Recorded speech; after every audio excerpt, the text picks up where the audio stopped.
Good afternoon, everyone.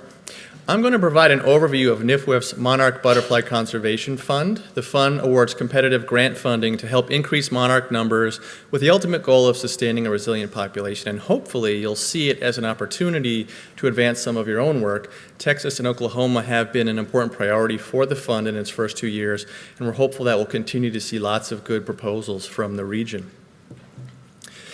First, some quick info on the National Fish and Wildlife Foundation. We're a private nonprofit foundation that was chartered by Congress in 1984.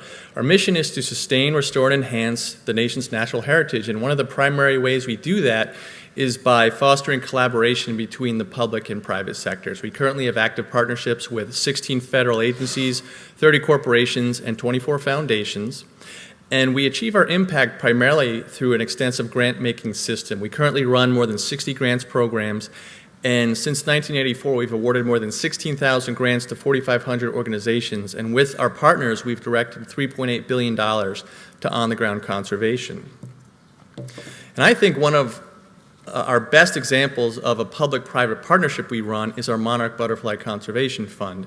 NFWF manages the fund with funding and other support from 5 federal agencies and 1 corporation, including the Monsanto Company, Fish and Wildlife Service, BLM, Forest Service, USGS, and NRCS.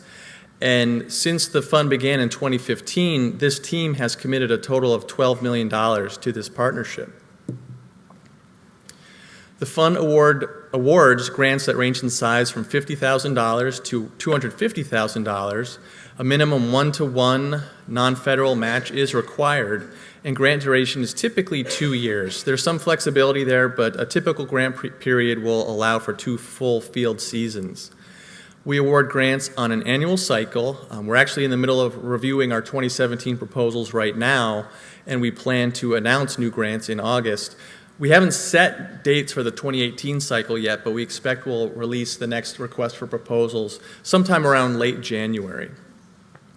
You can visit our webpage, nfwf.org/monarch, to see information about past projects we've funded, to see the 2017 RFP, even though it's closed right now, and also to get news about the upcoming funding opportunity as we get closer to that date toward the end of the year.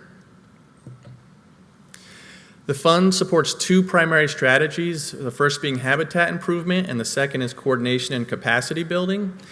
Habitat improvement work includes planting of milkweed and nectar plants. It involves improved habitat management with techniques such as mowing, prescribed burning, and grazing. We also fund seed collection and seedling propagation, and our funding is also available to improve and protect critical sites such as overwintering areas in California and Mexico. Strategy 2 involves coordination and capacity building with the goal of aligning and expanding monarch conservation across organizations, states, and regions. Work here involves developing strategies at a regional scale, developing best management practices, outreach and information sharing, developing networks to recruit volunteers and coordinate work, and then a lot of the time hiring new coordinators to make a lot of that work happen.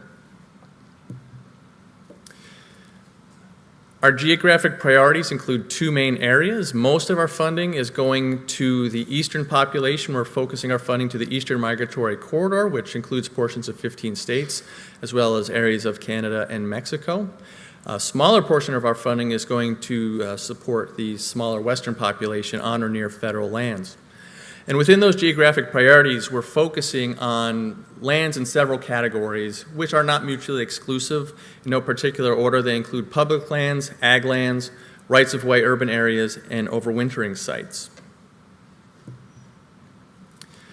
This slide summarizes the impact of the fund over its first 2 years. Since 2015, we've supported 47 projects with $7.3 million in grant funding. Our grantees will match that with another $12.2 million for a total on-the-ground impact of $19.5 million. And that investment is generating some important benefits for monarchs, including the restoration and enhancement of 82,000 acres, the collection of about 10,000 pounds of seed, the propagation of about 660,000 seedlings, and the coordination of 522 workshops. So if you look at the map on the right, you can see that we've been pretty faithful to our geographic priorities, with just about all of our projects occurring either within the Eastern Migratory Corridor or the Western Zone. as John Ferracci mentioned earlier today, with its key location along the Eastern Migratory Corridor, the South Central region has been a really important priority for us, and since the fund began in 2015, Texas and Oklahoma have received just shy of 1/3 of all available grant funding through the fund, so we've really prioritized those two states. On this and the next slide, I want to highlight a couple of projects we funded in the South Central region. The first one is from Oklahoma. The project is called Building Tribal Capacity for Monarch Habitat Restoration. The lead on this is the University of Kansas Center for Research, and we'll hear more about that group's work tomorrow morning, I think, from Chip Taylor. The grant amount for this project was $248,000, which will be matched better than 1-to-1 for a total on-the-ground impact of $527,000.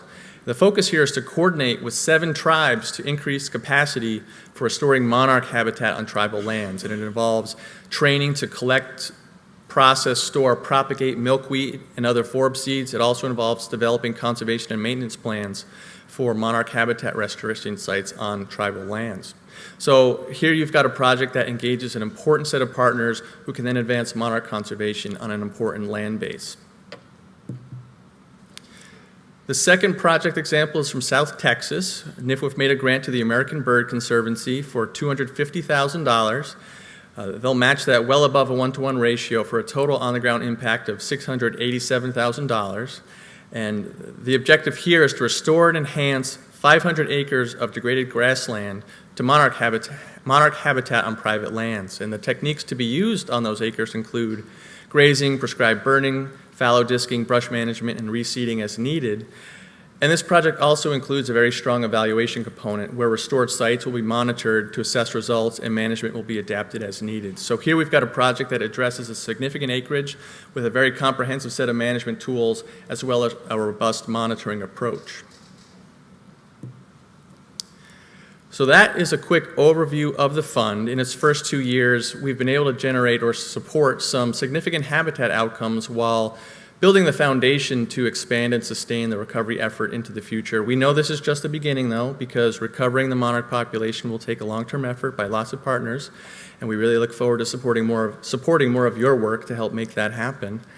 As I said, we'll be announcing the next RFP probably around late January 2018. If you want more information about the fund or if you'd like to talk through some project ideas, feel free to reach out to us. Caroline Oswald is the lead for the program, and she could be the most help to you, but you can also direct questions to me. Again, more information can be found on our website. And I'll say it one more time, Texas and Oklahoma, the South Central region, is a very important priority for the fund, so we really hope that lots of you do consider applying. And that's it for me. Thank you.